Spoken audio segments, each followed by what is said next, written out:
जय हिंद। स्वागत है आप सबका एके एकेडमी क्लास में।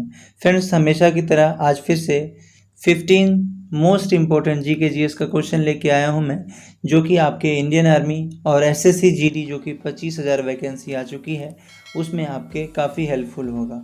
तो मुझे आशा है आप लोग को ये क्लास पसंद आएगी, और अगर आपको ये क्लास पसंद आती है तो क्लास को सब्सक्राइब कर लेंगे ताकि नई वीडियो की सूचना आपके मोबाइल पे सबसे पहले पहुंचे, क्योंकि हम आपको डेली वीडियो जीके जीएस की प्रोवाइड करवाते हैं ताकि आपका रिजल्ट क्लियर हो सके। तो चलिए फ्रेंड्स, क्लास को स्टार्ट करते हैं बगैर देरी किए हुए और देखते हैं हमारे क्लास का पहला सवाल। इसका आंसर क्या होगा फ्रेंड्स, कीजिए इसका आंसर।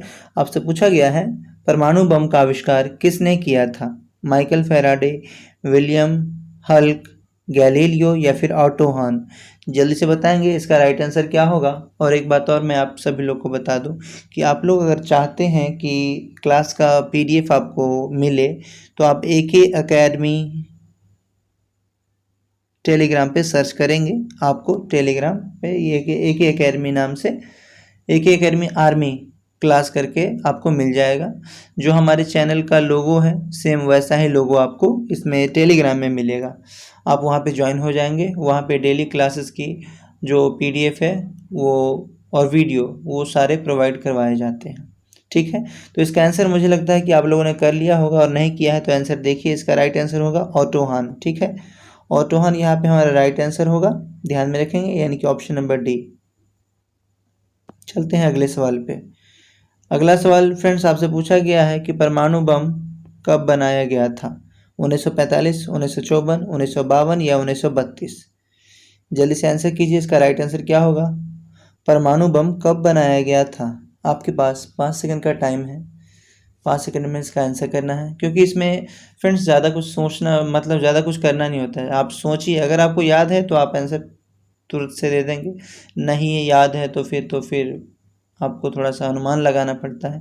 चलिए, इसका आंसर मेरे ख्याल से आप लोगों ने कर लिया होगा, नहीं किया है तो आंसर देखिए। इसका राइट आंसर होगा फ्रेंड्स 1945। ठीक है, 1945 में इसका राइट आंसर होगा। परमाणु बम का आविष्कार किया गया था। अगर आप जानते हैं कि परमाणु बम किस सिद्धांत पे कार्य करता है तो ज़रूर कमेंट बॉक्स में अपना आंसर कहीं से भी देख करके, या फिर अगर आपको मालूम है तो लिखेंगे। इससे क्या होगा कि आपका एक बार रिमाइंड हो जाएगा कि परमाणु बम किस सिद्धांत पे कार्य करता है। आपको अगर मालूम है तो कमेंट बॉक्स में ज़रूर लिखेंगे। ठीक है, चलते हैं अगले सवाल पे। अगला सवाल आपसे पूछा गया है, नाभिकीय विखंडन में ट्रिगर क्या है? इलेक्ट्रॉन, प्रोटॉन, न्यूट्रॉन या पॉजिट्रॉन? जल्दी से आंसर करेंगे, आपके पास 5 सेकंड का टाइम है। नाभिकीय विखंडन में ट्रिगर क्या है? ओके, तो 5 सेकंड पूरे हो चुके हैं, और यहाँ पे हमारा राइट आंसर होगा न्यूट्रॉन। ठीक है, न्यूट्रॉन होता है वो, न्यूट्रॉन, यानी कि ऑप्शन नंबर सी यहाँ पे हमारा राइट आंसर है। नाभिकीय विखंडन में ट्रिगर क्या होता है? तो न्यूट्रॉन होता है। चलते हैं अगले सवाल पे, और अगला सवाल आपसे पूछा गया है, भारत का प्रथम परमाणु रिएक्टर किस नाम से जाना जाता है? अग्नि, अप्सरा, नाग या ट्राम्बे? सवाल फिर से सुन लीजिए, भारत का प्रथम परमाणु रिएक्टर किस नाम से जाना जाता है? अग्नि, अप्सरा, नाग या ट्राम्बे? जल्दी से आंसर करेंगे फ्रेंड्स, आपके पास 5 सेकंड का टाइम है प्रत्येक क्वेश्चन पे। और फ्रेंड्स, मैं आपको एक और बात कहना चाहूँगा कि अगर आप रेलवे ग्रुप डी की तैयारी करते हैं तो उसमें भी आप उसके लिए भी ये क्लास ज्वाइन कर सकते हैं। कोई दिक्कत आपको नहीं होने वाली है, आपको कहीं और जाने की ज़रूरत नहीं है। ठीक है, तो चलिए इसका आंसर देखते हैं। इसका आंसर होगा फ्रेंड्स अप्सरा। ठीक है, अप्सरा। भारत का प्रथम परमाणु रिएक्टर किस नाम से जाना जाता है? तो वो अप्सरा नाम से, यानी कि ऑप्शन नंबर बी हमारा राइट आंसर है, सही आंसर है। चलते हैं अगले सवाल पे और देखते हैं अगला सवाल। हाइड्रोजन बम किसने विकसित किया था? यहाँ पे ऑप्शन है Edward Teller, J Robert Oppenheimer, Samuel Cohen, Werner von Braun? जल्दी से आंसर करेंगे, आपके पास 5 सेकंड का टाइम है। क्वेश्चन फिर से, हाइड्रोजन बम किसने विकसित किया था?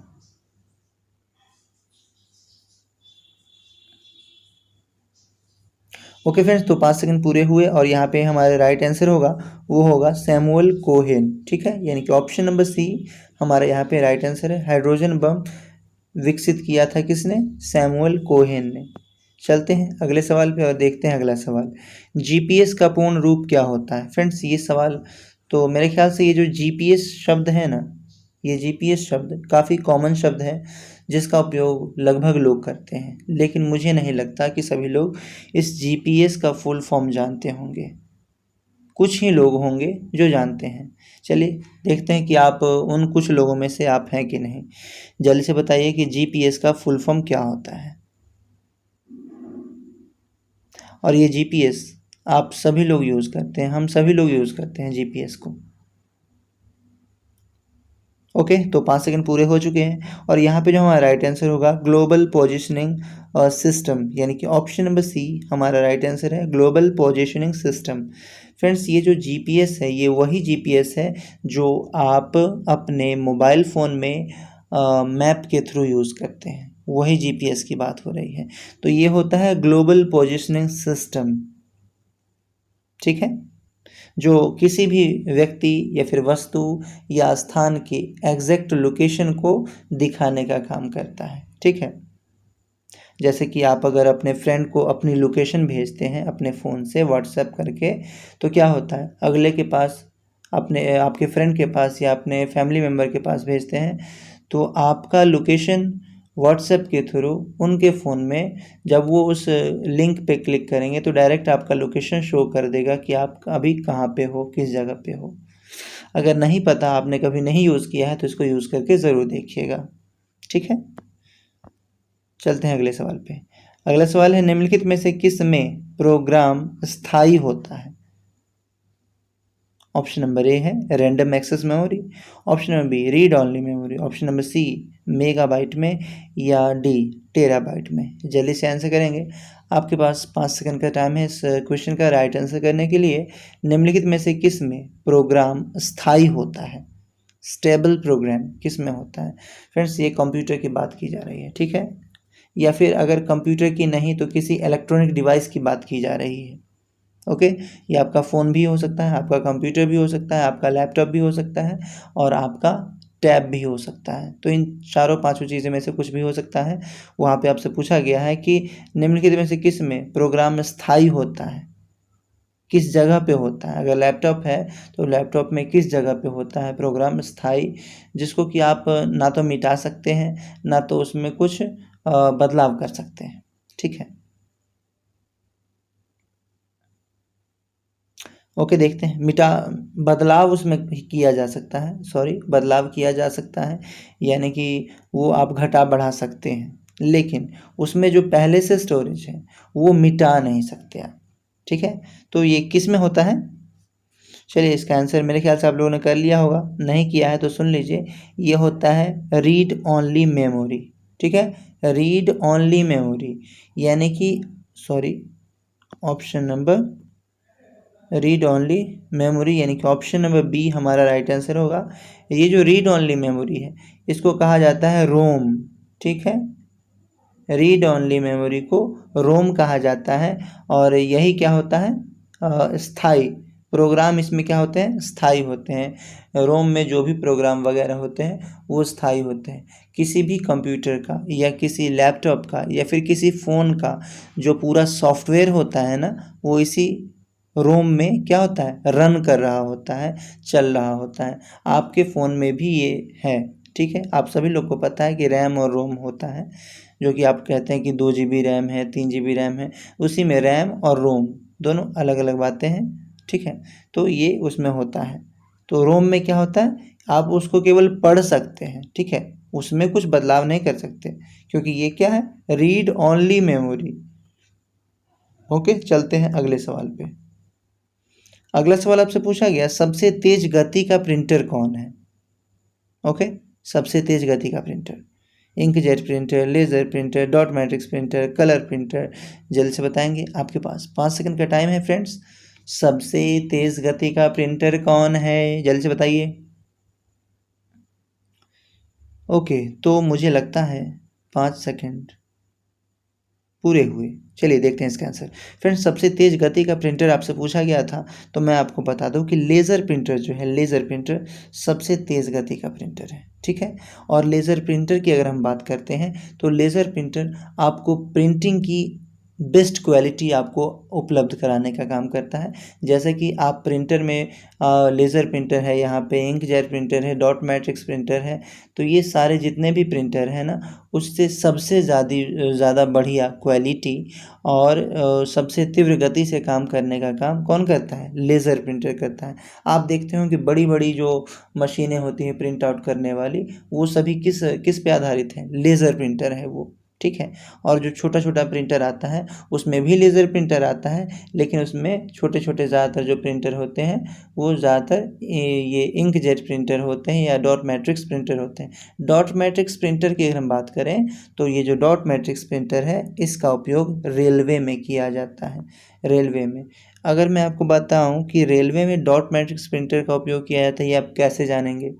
तो आप इस तरह से समझ सकते हैं कि आप जो टिकट कटवाते हैं, टिकट जो आप कटवाते हैं उसमें देखिएगा कि आपका अगर नाम लिखा हुआ है या फिर आपका डेट लिखा हुआ है इसमें कि आपकी जर्नी किस दिन की है, या तिथि, ये क्या कह सकते हैं, कहाँ से कहाँ जाना है आपको, वो अगर लिखा हुआ है तो सब क्या लिखा है? डॉट में लिखा हुआ है, इसीलिए डॉटेड डॉटेड में। जैसे कि राजा लिखना है तो जैसे कि ये इस तरह से, ये हो गया आर। तो इस तरह से वो हमारे रेलवे में क्या होता है? डॉट मैट्रिक्स प्रिंटर होता है, जो हमें जो प्रिंट करके देता है हमारा टिकट, वो डॉटेड डॉटेड होता है। तो रेलवे में डॉट मैट्रिक्स प्रिंटर का उपयोग किया जाता है। आपसे यह सवाल भी पूछा जा सकता है कि रेलवे में किस प्रिंटर का उपयोग किया जाता है, तो डॉट मैट्रिक्स प्रिंटर, ठीक है। लेकिन सबसे तेज़ गति का प्रिंटर कौन है? तो लेज़र प्रिंटर है। और सबसे उच्च गुणवत्ता वाला प्रिंटर कौन है? वो भी लेज़र प्रिंटर ही है। तो यहाँ से 3 सवाल आपको ध्यान में रखने हैं। चलते हैं अगले सवाल पे। फ्रेंड्स, मैं आप सभी को एक बात कहना चाहूँगा, आपको क्लास कैसी लगती है प्लीज़ कमेंट बॉक्स में ज़रूर लिखें, क्योंकि एक वीडियो क्रिएट करने में, वीडियो बनाने में बहुत सारा समय खर्च होता है और दिमाग भी। सो प्लीज़ आप सभी से रिक्वेस्ट है मेरी कि आप अपनी राय और सुझाव कमेंट बॉक्स में ज़रूर लिखें कि आपको क्लास कैसी लगी, ठीक है, ताकि मैं इससे और ज़्यादा बेहतर आपको उपलब्ध करा सकूं। फ्रेंड्स, अगला सवाल आपसे पूछा गया, निम्नलिखित में से कौन एक आउटपुट का माध्यम है? मॉनिटर, कीबोर्ड, प्रिंटर या माउस? जल्दी से बताएंगे, निम्नलिखित में से कौन एक आउटपुट का माध्यम है? फ्रेंड्स, आज ज़्यादातर क्वेश्चन शायद आप लोग देख रहे हो कि ये कंप्यूटर से है, तो हो सकता है कि आपके एग्ज़ाम में कंप्यूटर से 1-2 क्वेश्चन आ जाए। तो आपको जीके जीएस का मतलब ही होता है, जीके का मतलब ही होता है संपूर्ण विषय, ठीक है। तो उसमें साइंस भी आएगा, केमिस्ट्री भी आएगा, फिजिक्स भी आएगा, यहाँ पे आपका बायोलॉजी भी आएगा, कंप्यूटर भी आएगा। तो कंप्यूटर से भी 1-2 सवाल पूछ सकते हैं, तो उसमें सभी चीज़ की प्रैक्टिस हम लोग को करनी है। तो यहाँ पे आपसे पूछा गया था कि निम्नलिखित में से कौन एक आउटपुट माध्यम है? तो मैं आपको बता दूँ कि यहाँ पे जो आउटपुट माध्यम है वो है प्रिंटर।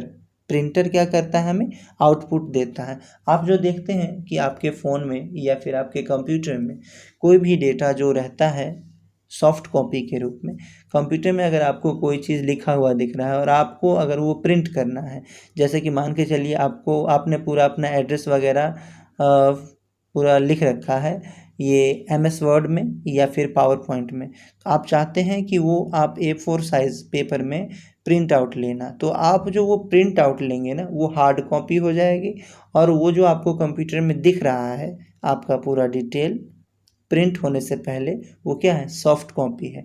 आप उसको सेव करके रख सकते हैं और जब मन चाहे तब उसको प्रिंट आउट करके हार्ड कॉपी ले सकते हैं। हार्ड कॉपी मतलब आपके हाथ में मिल जाता है, वो हार्ड कॉपी है। जो आपके फ़ोन में है, जो आपके कंप्यूटर में है, वो सॉफ्ट कॉपी है, ठीक है। चलते हैं अगले सवाल पे। अगला सवाल आपसे पूछा गया है, भारत में विकसित परम सुपर कंप्यूटर का विकास किस संस्था ने किया था? फ्रेंड्स, ये क्वेश्चन कंप्यूटर से है और ये काफ़ी वेरी वेरी इंपॉर्टेंट क्वेश्चन है, ठीक है। इसलिए इसका आंसर कीजिए। मुझे लगता है कि बहुत से लोग इसका आंसर कर सकते हैं, जो भी लोग पढ़ रहे हैं, जिनको फ़िक्र है कि मुझे एग्ज़ाम कंप्लीट करना है, तो वो मेरे ख्याल से इसका आंसर बता सकते हैं। चलिए देखते हैं कितने लोग बताते हैं। और हमारी क्लासेस तो अब लाइव हो ही चुकी हैं। माफ़ कीजिएगा कि मैं आप लोग का लाइव क्लास के दरमियान आप लोग के कमेंट ना ही तो मैं पढ़ सकता हूँ और ना ही कोई रिप्लाई दे सकता हूँ, क्योंकि अभी इस पे यूट्यूब ने इस चैनल पे बैन लगा रखा है। ना तो मैं आपका उस वक्त का, जब ये लाइव हो रहा होता है क्लास, उस वक्त का ना तो मैं आपका पढ़ सकता हूँ कमेंट और ना ही मैं आपको उसका रिप्लाई दे सकता हूँ। सो प्लीज़ मैं आप सभी से माफ़ी चाहता हूँ, लेकिन हाँ, वो मैं बाद में देख ज़रूर लूँगा। उसके बाद मैं अगली वीडियो में जो भी आपका कमेंट या सुझाव है उसके बारे में ज़रूर बोलूँगा, ठीक है। तो देखते हैं इसका आंसर। फ्रेंड्स, आपसे पूछा गया कि भारत में विकसित परम सुपर कंप्यूटर का विकास किस संस्था ने किया था? तो सी डैक। ये जो सी डैक आप देख रहे हैं ना, यही है, ये हमारा राइट आंसर है। भारत में विकसित परम सुपर कंप्यूटर का विकास किस संस्था ने किया था? तो सी डैक ने किया था। ओके, चलते हैं अगले सवाल पे। अगला सवाल आपसे पूछा गया है, कंप्यूटर तथा मानव का संपर्क किसके द्वारा होता है? मॉनिटर, कीबोर्ड, प्रिंटर, इनपुट तथा आउटपुट, या फिर यह सभी? जल्द से बताएंगे। कंप्यूटर तथा मानव का संपर्क किसके द्वारा होता है? फ्रेंड्स, अगर आप अपने दिमाग पे थोड़ा सा जोर डालेंगे तो इसका आंसर सही सही आप दे सकते हैं, वरना आपका आंसर गलत हो सकता है। तो प्लीज़ थोड़ा सा दिमाग पे जोर लगाइए और इसका आंसर कीजिए। इसका आंसर आप सही कर सकते हैं। ओके, तो 5 सेकंड आपके कब के पूरे हो चुके हैं। देखते हैं इसका आंसर। इसका आंसर होगा फ्रेंड्स इनपुट तथा आउटपुट। जिन भी लोगों ने इनपुट तथा आउटपुट लगाया है आंसर, उनका आंसर सही है, घबराना नहीं है, आपने आंसर सही लगाया है। इनपुट तथा आउटपुट एक ऐसा माध्यम है जो कि कंप्यूटर को मानव से जोड़ने का काम करता है। मनुष्य क्या करता है? कंप्यूटर को इनपुट देता है और वो कंप्यूटर क्या करता है? इनपुट लेने का काम करता है और इनपुट के लेने के साथ साथ आउटपुट भी देता है। तो इसलिए इनपुट तथा आउटपुट, इसको ऐसे समझेंगे कि अगर आप कंप्यूटर यूज़ करते हैं, कंप्यूटर में आप जो भी बटन प्रेस करते हैं कीबोर्ड पे, वो कहाँ जाता है? डिस्प्ले पे, आपके स्क्रीन पे, मॉनिटर पे दिखता है, तो क्या हो गया? वो इनपुट हो गया। और आप क्या करते हैं? आप अगर किसी डेटा को, किसी चीज़ को लिखा आपने और उसको आप प्रिंट आउट लेकर के बाहर लेते हैं अपने हाथों में, तो क्या हो गया? आउटपुट हो गया। तो इनपुट आउटपुट क्या करता है? मानव को कंप्यूटर से जोड़ने का, इंटरेक्शन का काम करता है। ठीक है, चलते हैं अगले सवाल पे। अगला सवाल आपसे पूछा गया है, सबसे पहले आधुनिक कंप्यूटर की खोज कब हुई थी? फ्रेंड्स, ये क्वेश्चन बहुत बहुत बहुत ज़्यादा इम्पोर्टेंट है, इसलिए इसका आंसर मैं नहीं दूंगा। जल्दी से बताएंगे आप, इसका राइट आंसर क्या होगा?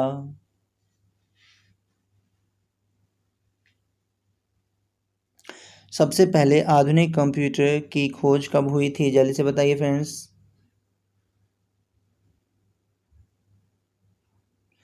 ओके, तो यहाँ पे सबसे पहले आधुनिक कंप्यूटर की खोज आपसे पूछा गया है, तो 1946, ध्यान में रखेंगे, 1946 में सबसे पहले आधुनिक कंप्यूटर की खोज की गई थी। 1946, यानी कि 1946, option number B is the right answer friends. सबसे पहले आधुनिक कंप्यूटर की खोज 1946 यानी कि 1946 में हुई थी। चलते हैं अगले सवाल पे और देखते हैं अगला सवाल। 8 डिजिट के बाइनरी नंबर को क्या कहा जाता है? 8 डिजिट के बाइनरी नंबर को क्या कहा जाता है? फ्रेंड्स, ये सवाल भी बहुत इजी है पर थोड़ा सा कंसेप्चुअल है, इसको सोचना पड़ेगा आपको कि इसका राइट आंसर आप क्या देते हैं। वैसे ऑप्शन से आपको दिख रहा होगा कि इसका राइट आंसर क्या होना चाहिए। चलिए देखते हैं इसका राइट आंसर। 8 डिजिट के बाइनरी नंबर को बाइट कहते हैं। इसका राइट आंसर बाइट होगा, यानी कि option number A is the right answer. 8 digit के बाइनरी नंबर को बाइट कहा जाता है। ठीक है, चलते हैं अगले सवाल पे। स्टोरेज की सबसे बड़ी इकाई कौन सी है? आपको दिया गया है 4 ऑप्शन, इसमें से देखना है। पहला ऑप्शन है टेराबाइट, दूसरा ऑप्शन है मेगाबाइट, तीसरा ऑप्शन है गीगाबाइट, चौथा ऑप्शन है किलोबाइट। सबसे बड़ी इकाई आपसे पूछा गया है, जल्दी से बताइए इसका राइट आंसर क्या होगा।